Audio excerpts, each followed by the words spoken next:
Alors, aujourd'hui, le webinaire est sur la loi Madeleine, la protection sociale des indépendants et le dispositif COVID.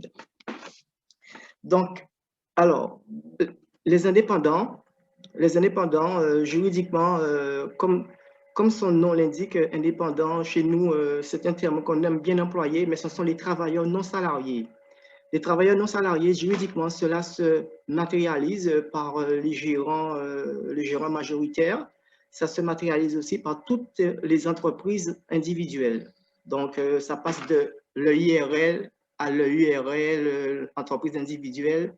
Donc, alors, le gérant d'entreprise, il est comme tout le monde, hein. Donc, aux Antilles, le plus souvent, le gérant d'entreprise, il occupe toutes les tâches. Mais en cas d'impair, il faut qu'il pense aussi comment continuer son activité s'il y a un impair. Donc, c'est ce dont je vais vous présenter.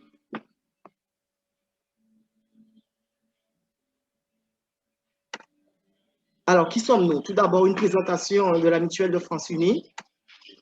Donc, c'est 43 mutuelles sans agence de proximité en France et dans les dom-toms. 475 000 personnes protégées en santé, 405 000 en prévoyance. Et nos métiers, c'est la santé et la prévoyance.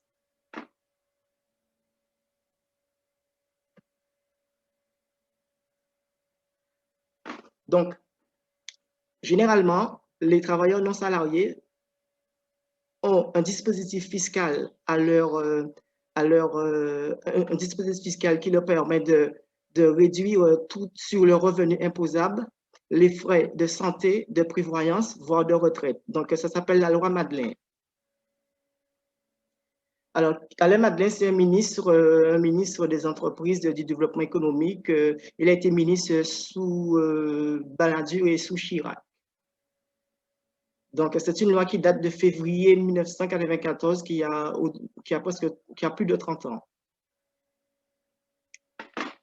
Alors, c'est une loi qui s'adresse particulièrement aux travailleurs non salariés, sauf la MEXA, sauf les agriculteurs qui n'ont pas droit à ce dispositif fiscal, et les professions libérales.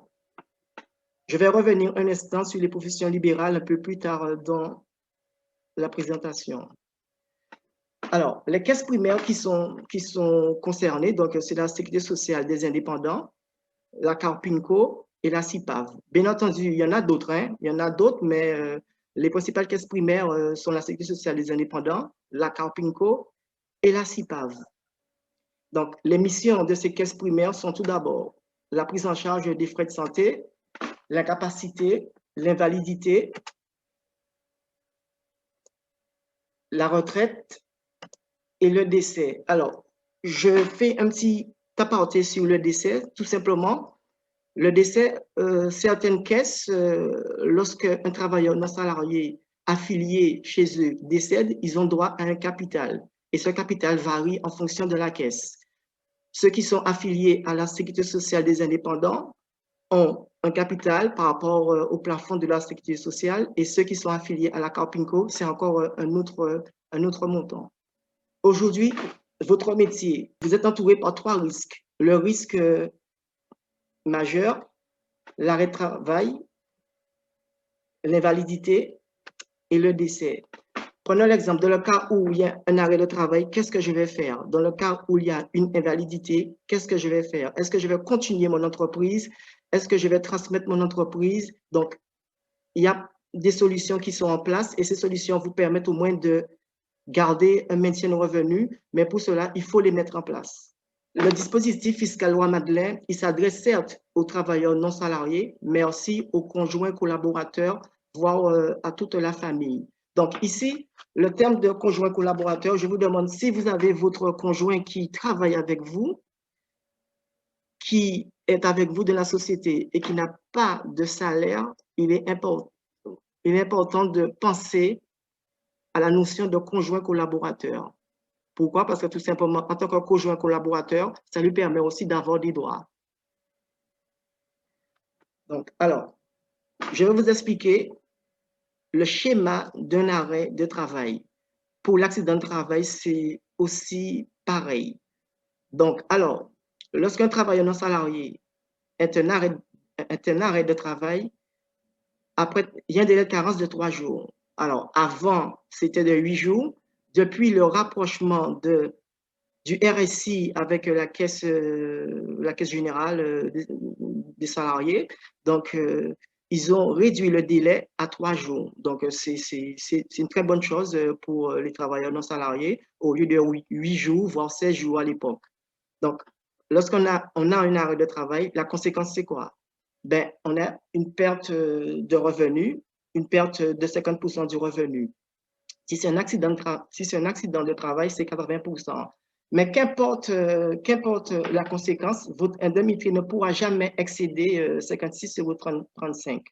Donc, l'indemnité est calculée sur votre revenu d'activité annuel divisé par 730. Donc, le calcul, c'est quoi? C'est le revenu annuel multiplié par 1 divisé par 730.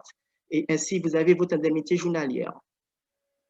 Donc, la prévoyance, c'est l'arrêt de travail, l'invalidité. Alors, j'ai noté arrêt de travail, mais on dit incapacité, invalidité. Ce sont des données pour le maintien de revenus. Donc, le décès, la rente éducation ou rente conjoint. Alors, le décès Madeleine, il y a aussi une particularité. Pour que ça puisse obéir à la loi Madeleine, il faut qu'en cas de décès, le capital transmis soit transmis mensuellement comme une rente.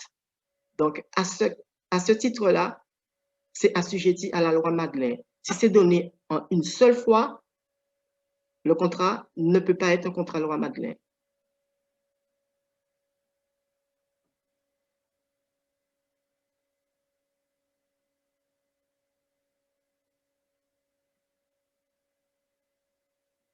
Donc, alors, je vais revenir sur juste un point. Alors, il faut savoir sur un point des caisses. Alors, la sécurité sociale des indépendants octroie après 3 jours de carence, des indemnités journalières. Il faut savoir que certaines caisses, c'est différent. Je prends l'exemple, ceux qui sont assujettis à la CIPAV n'ont pas droit à l'indemnité journalière. Donc aujourd'hui, il y a un grand débat qui se pose aujourd'hui avec la CIPAV. Beaucoup de travailleurs non salariés sont en train de migrer de la CIPAV vers la sécurité sociale des indépendants. Je prends l'exemple pour la Carpinco. La Carpinco aujourd'hui, si vous êtes en arrêt de maladie, entre 1 à 90 jours, vous n'avez pas de revenus. Et ne pas avoir de revenus, vous avez des charges, vous avez des dépenses fixes au cas où, si vous avez un prêt, donc l'assurance du prêt intervient 90 jours aussi après.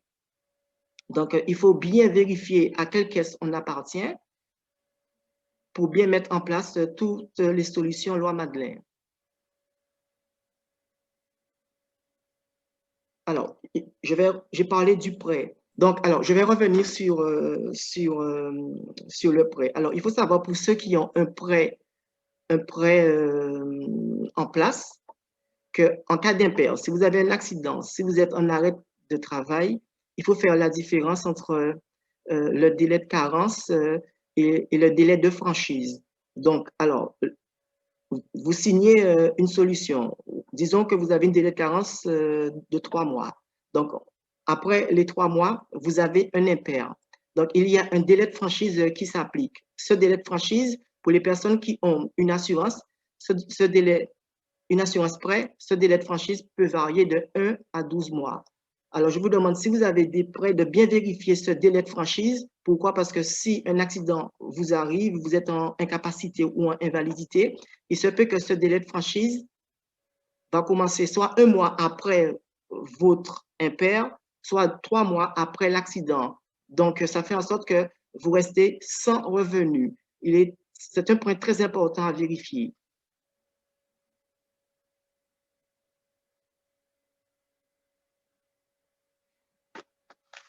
Alors, ce qui a été mis en place pour le dispositif COVID. Bien évidemment, la santé, il n'y a pas eu de changement, il n'y a pas eu de changement important. Donc, tout ce qui est tout ce qui est en rapport avec les pathologies avec la COVID est pris en charge à 100%. Mais pour la prévoyance, c'est autrement. Pour les travailleurs non salariés qui ont mis en place un contrat complémentaire de prévoyance, indemnité journalière, ils avaient la possibilité, s'ils avaient des enfants à bas âge, moins de 16 ans, d'être en arrêt de maladie, donc bénéficier des indemnités journalières de leur caisse primaire, mais aussi bénéficier des indemnités complémentaires de leur opérateur complémentaire. Donc, la condition, c'était d'avoir des enfants de moins de 16 ans.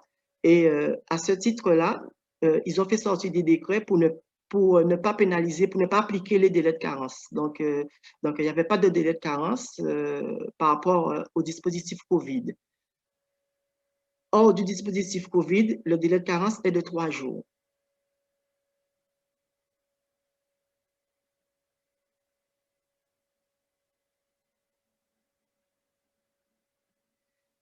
Donc voilà, j'ai terminé la présentation du dispositif Loi Madeleine. J'ai voulu être le plus clair possible. Si vous avez des questions, n'hésitez pas, je pourrai répondre à votre question.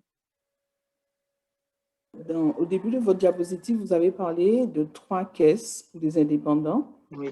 Est-ce que vous pourriez nous préciser comment on fait le choix des caisses? Est-ce que c'est une question de nature d'activité ou est-ce que, quelle que soit la nature de l'activité, on fait le choix qu'on souhaite de la caisse en fonction peut-être des critères qui sont des critères personnels? Alors, la sécurité sociale des indépendants, c'est pour tous les artisans, qu'importe l'artisan, plomberie, maçonnerie. La Carpincos, pour toute profession libérale. Donc, alors, j'entends profession libérale, les kinés, infirmiers, les professions libérales en fonction de tout ce qui est médical. Et la CIPAV, alors, la CIPAV, c'est un mix des deux. La CIPAV, c'est un mix des deux. Et c'est aussi pour les professions libérales telles que les architectes, tels que les guides de haute montagne. En fin de compte, on peut choisir de changer de caisse. Parce que bon, aujourd'hui, ce qui est mis en place à la CIPAV ne plaît pas forcément à leurs affiliés. Donc aujourd'hui, beaucoup de personnes sont en train de migrer de la CIPAV à la Sécurité sociale des indépendants. Très bien, merci pour cette précision. Pas de souci. Alors, Monsieur Zébu, j'ai une question. Alors, par rapport à la loi donc Madeleine, oui. C'était un petit peu la thématique du jour. Qu'est-ce qu'on doit mettre en avant pour les travailleurs non salariés comme nous? Qu'est-ce qui nous intéresserait le plus? Alors, l'objectif de la loi Madeleine était de permettre aux travailleurs non salariés d'avoir une garantie santé et prévoyance à moindre coût. Pourquoi? Parce qu'à l'époque, ce n'était pas le cas. Ils payaient le régime complémentaire qu'ils avaient, le RSI, n'était pas un régime performant. Donc, suite à ça, M. Madeleine a mis la loi Madeleine pour les contrats santé et prévoyance. Donc, alors aujourd'hui, les personnes qui n'ont pas mis en place de solution loi Madeleine doivent profiter de ce dispositif fiscal parce que d'autant plus, on peut récupérer c'est déduit fiscalement, voilà ce que je voulais dire, c'est déduit fiscalement en fin d'année. Donc, les personnes qui n'ont pas mis ce dispositif en place ou bien qui obéissent à une garantie normale sans dispositif Madeleine, vous devez aujourd'hui transformer l'essai en garantie loi Madeleine, en solution loi Madeleine. Donc, alors, maintenant, vous avez la possibilité, je prends l'exemple pour Madame Guiteau qui a une SARL, de déduire sur la déclaration 2033 pour de déclarer ce revenu ou la 2042 pour tout ce qui est service. Et si c'est la société qui paye, la déclaration, c'est la 2050. Donc, mais ça, c'est le comptable qui pourra vous remplir l'ensemble de ces formulaires et vous dire à quoi vous aurez droit. Donc, il y a aussi des simulateurs. Vous pouvez mettre en place les simulateurs et voir à quelle hauteur la déduction fiscale vous permet d'atteindre. Alors, il y a une chose que je n'ai pas précisée, c'est une déduction qui est plafonnée. Hein? D'accord. Voilà. Donc, elle ne se fait pas automatiquement. Non, non, non. Non, non, non. Après, il y a des écritures de synthèse que le comptable remplit, qu'on lui remet. Alors, pour bien expliquer le schéma, toutes les bonnes mutuelles, ben, nous, on remet ce document. En fin d'année, le montant des cotisations, santé, prévoyance, par exemple, pour ceux qui ont une retraite loi Madeleine, vous aurez le montant de la cotisation. Ce montant, vous transmettez l'information à votre comptable. Le comptable, par la suite, passe l'ensemble des écritures de synthèse en fonction de votre statut, soit sur la 2033, soit sur la 2042, soit sur la 2050. Tout dépend de votre statut et ce sont des écritures de synthèse. D'accord. Ce qui nous donne droit à une sorte de... C'est pas de la défiscalisation, c'est des avantages. Oui, mais c'est de la défiscalisation. Bien sûr, oui. Voilà, tout à fait. D'accord. Donc, parce qu'en temps normal, pour une personne qui a un contrat hors dispositif Madeleine, ben, il paye plein pot. Il paye plein pot et en fin d'année, il ne peut rien déduire. Exact. Là, c'est comme si vous vous faisiez un cadeau à vous-même. Et ça peut... c'est quoi en proportion ce type de fisc? Enfin, je sais pas, une idée par rapport à une cotisation classique. Enfin, là, c'est rentré dans les chiffres, mais pour voir à peu près à quoi on peut s'attendre dans ce type de dispositif. Alors, pour avoir travaillé avec un kiné, pour avoir vu les chiffres, donc lui, il a pu économiser un total de 5 000 € annuels. Donc, j'explique, hein, dans les 5 000 €, il avait pris, alors, il a déclaré sa femme comme conjointe collaboratrice, donc il payait pour sa femme et pour lui. Donc, contrat de santé, solution de prévoyance, solution de retraite. Donc, il a pu défiscaliser un montant de 5 000 €. Et si ce n'était pas une solution loi Madeleine, ben les 5 000 €, il n'aurait pas pu les retirer. D'accord. Donc, quand on a un contrat mutuel, il faut regarder son contrat, voir si c'est spécifié. Si ça ne l'est pas, autant changer soit de mutuelle ou de contrat carrément. Dans l'idéal, il serait mieux que le conseiller que vous ayez en face puisse faire votre découverte et savoir que vous êtes travailleur non salarié. Et à ce titre-là, vous proposez les garanties non salariées. Très bien, on saura vers qui se diriger pour avoir de plus amples renseignements. Ce qu'il faut dire, c'est que il y a beaucoup de travailleurs indépendants, et il y a, je dirais, un foisonnement dans ce secteur-là.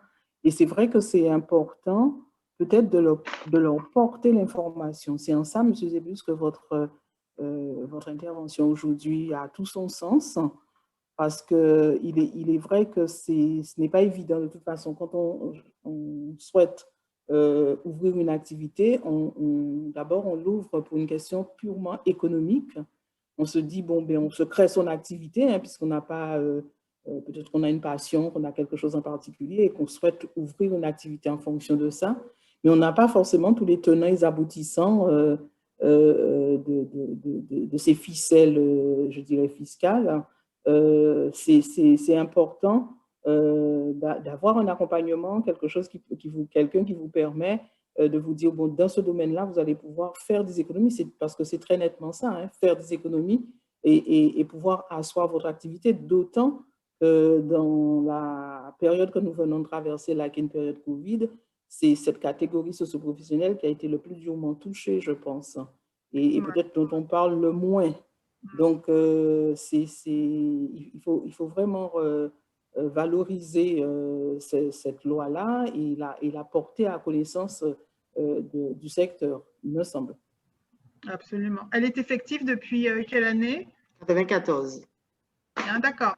D'accord. On va, avec l'autorisation de Madame Césaire-Gédéon, on rediffusera la vidéo, que ce soit sur le réseau ou sur la chaîne YouTube. Et puis, comme ça, Monsieur Sébu pourra faire un petit récapitulatif des avantages qu'on mettra en avant, justement, et porter à la connaissance des travailleurs non salariés. Parfait pour moi. D'autant que ça participe véritablement à l'esprit même de la Mutuelle de France Unie, c'est-à-dire c'est accompagner des personnes, des activités et aussi faire entendre qu'avoir une mutuelle, c'est important. Parce que là, c'est doublement important pour le risque qu'on couvre, mais important aussi pour les économies qu'on peut faire dans ce cadre-là. Donc, Oui. bien sûr, il faut que l'information soit diffusée au plus grand nombre. Voilà. Vous n'avez pas d'autres questions. En tout cas, je vous remercie pour votre présence. Et n'hésitez pas, je vais vous mettre mes coordonnées. Et si vous avez une question particulière, voire d'autres questions, je serai ravi de répondre à votre demande. À très bientôt. À très bientôt. Bonjour.